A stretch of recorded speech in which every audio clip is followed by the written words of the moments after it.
I'm going to talk to you about joining yarn and knots. You know, when you're actually working, because I've done all the intarsia, and also because I saw a thread on Facebook where people were debating about whether to put knots in knitting or not. They said, why not when you can just knot? I'll let you ponder about that. It's, you know, you have to work out which knot is which.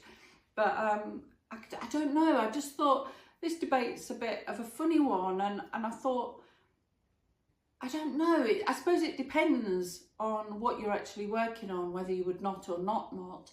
And I thought if I show you some examples of when I do and don't knot, and then you'll kind of see, because there must be lots of people out there wondering whether you knot the yarn, and if you do, what sort of knot, and all the issues that go with it. So I thought we'd just do a little demonstration and I'll show you.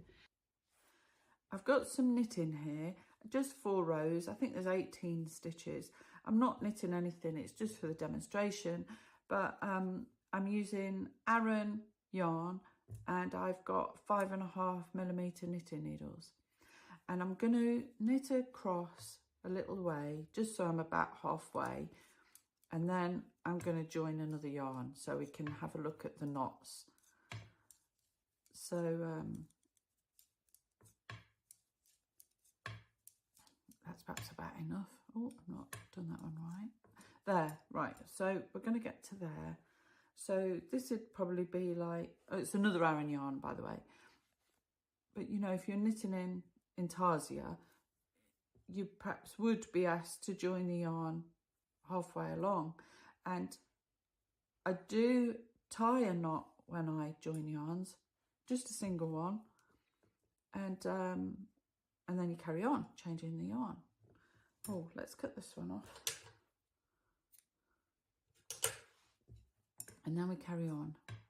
So I'll finish the row and come back again, and then we'll have a look and see how the knot looks, because you can't see properly until you've done the purl row back, because the knitting needle kind of,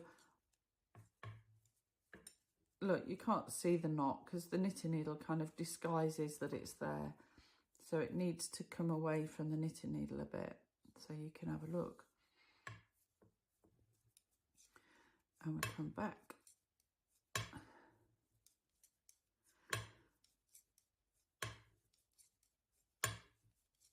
Oh, you'll have to excuse me. I don't usually sit at a table with my arms forward. And because I'm a thrower, the knitting needle keeps knocking on the table. I'm usually a much quieter knitter than this.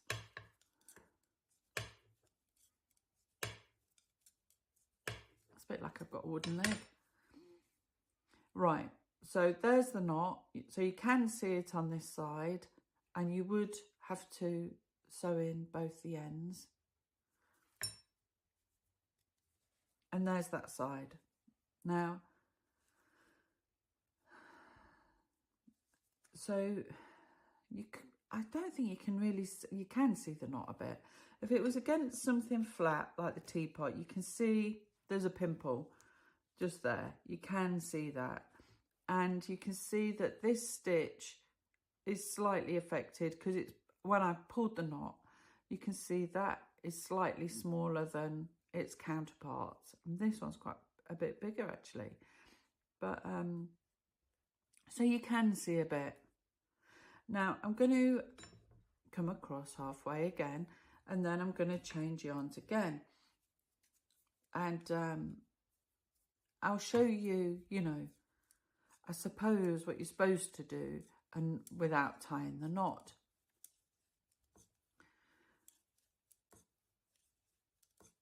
So, oh, let's not have it at the same point. Let's move across a bit. There. So, cut the yarn, and then join the new yarn. So we're not having a knot this time. So you make quite a long loop. You need a tail because you're going to have to sew in.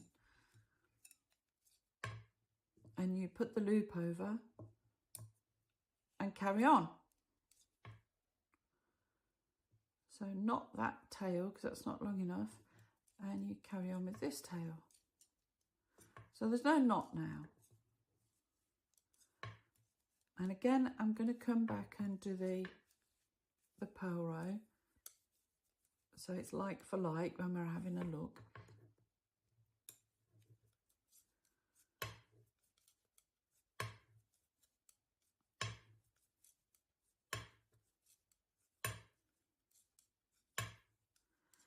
See, that's the first row. That's made a massive loop.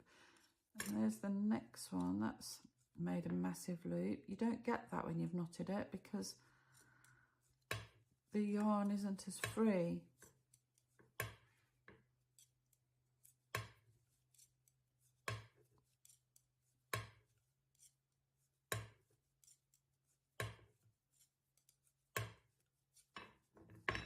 Right, let's have a look. Right, okay, so the stitches look less affected because you can adjust them by just pulling at the back and you've got to sew them in. There is a gap and there wasn't with the knot. It's less obvious. And either way, if you did that, you would have to sew them in. But there is another way that I finish the ends without sewing them in, and I weave them in as I'm knitting, and I will show you that. And I've probably shown it you already before on another video, but I can show you again, that's not a problem. But now I want to show you, you know, because sometimes when you're doing intarsia, you just need a small bit over a small section, you know, over a few stitches. And so you'll just, you know, grab a little bit. And especially with that hot water bottle cover, because you're doing a small section, and if you've not got the right Aran yarn to do that section, you can use doubled up DK. So I've got some double knitting yarn here. I'm going to double it up and I'm going to show you how I would add that into my project without doing a knot. But also another trick I want to tell you. So if perhaps you've got to go across 4 rows, four stitches, sorry, the general rule of thumb is if your yarn is big enough to do 4 stitches 3 times, that's enough for 1 row. So you need all that to do those 4 stitches once. So look, I've got enough to do them twice, 3 times there. I can go over the same 4 stitches 3 times. And that's the general rule of thumb. So when you're doing intarsia and you've only got a small bit, I don't know, maybe like the stars or something small, the cone on the rocket, you know, it's only a small bit. You can kind of work out how much yarn you're going to need. So it's just to help, you know, and save on the wastage, you know, because with knitting, I think there is quite a bit of wastage of yarn, which is sad really, because you could have made something else. That's how I think of it anyway. So so the least wastage you can have, you know, with the tails and the ends, the better. Right, so here I am. I've arrived at the point that I need to change colour, and I'm going to put this lovely saffron, it is, Stylecraft Special DK Saffron. The other 2 yarns are Stylecraft as well. And because I need it doubled up to make Aran, I just wrap it round. Look, like that. You can do the same, you know, on the main cozies. A lot of the time they're made with doubled up yarn. So you're using 2 strands as one. And, you know, if you've got to change colour, you can do this there as well. It's brilliant. So that's gone round. And now we change yarn to this one. Oh, but we're going to cut this one, and I'm going to show you how to weave that in as we go. So I start working along, knit the first row, And now I've got to catch this one in. And basically what happens is this piece of yarn needs to keep moving from side to side of this knitting needle whilst I'm knitting each stitch. So one time that way, one time that way with each stitch. So keep an eye on this yarn and see what's happening. So there it is, and I knit. The knitting's just ordinary, it doesn't show on the front. Now the yarn is on this side and I knit the stitch. Now I come in and under that yarn, so it's over that way, but it's all in one movement, so it's not a hassle, and it naturally wants to be on this side. So you let it because it needs to be for that one. This one, catch it in. See? Now this, because I've done this over a few stitches, it's woven in, and I won't need to sew that in at all. That's caught in. So that saves loads of time the other end, you know, at the end of the project, because you won't need to weave it in because it's already woven in. You'll be able to cut that quite short, and that's fine. That won't come undone. Now, the other way, you know, if I was joining, if I'd run out of my ball, if the ball ended of this dark colour here, I think it's teal, and I was rejoining another ball of teal, I wouldn't join that in the middle of a row because it's quite a bulky thing, and I think when it's a different colour, it's less noticeable that there's a knot there. But if it's the same colour and then there's a funny little bump, you do notice it. So even if I'd got halfway across the row and then ran out of yarn, I would pull it back and join at a side. And when you join at the side, it doesn't matter how many knots you put in it really, because it's at the side. There's going to be a seam anyway. And even if you sew up with mattress stitch, you know, there's going to be a bit of bulk there to hide your knot. I think one thing I would say is when you do tie the knots, don't tie them too tightly, because if you make that first stitch tight, it will be smaller, it'll be harder to knit. So don't make it too tight. But, you know, joining two yarns of the same colour, I would always put them at the side.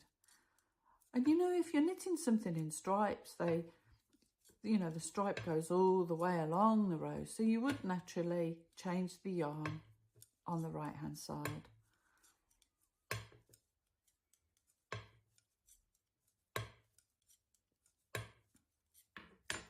So that knot there, look, I mean, it's quite big and bulky, but when you've sewn it to something else, that would just disappear in the seam. So you wouldn't see it anyway. So they're my tips on knotting in knitting. And there is some snobbery about knotting in knitting. And I think that's when people have perhaps bought really posh, fancy yarn that they've spent a lot of money on, or, you know, hand spun yarn.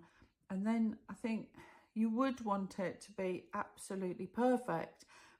But for when you're knitting tea cozies, you know, you're not going to wear it on your head down the street. So people won't notice as much about your knots. And because the tea cozies, when you see them, they're just charming and glorious and funny and they're delightful, you're not looking for the imperfections. And I think in a lot of cases, you know, the knitter themselves are more overcritical of what you've knitted than the people who are looking at it, because they're not looking at it in the same way you are. So, you know, it's okay to knot in the middle of the work. If you want to knot in the middle of the work, you do it. I've just given you permission. It's fine. And, you know, the teapot is not going to complain that there's a lumpy knot there, is it? So that's okay. So if you want to knot, you can. And it doesn't matter because we're only knitting tea cozies. I think you kind of need to think about, you know, the end user. If it's going to be the princess and the pea, don't put the knot in the middle of the work, because she's definitely going to feel it. But if it's just a tea cozy, it's fine. So that's this month's tip.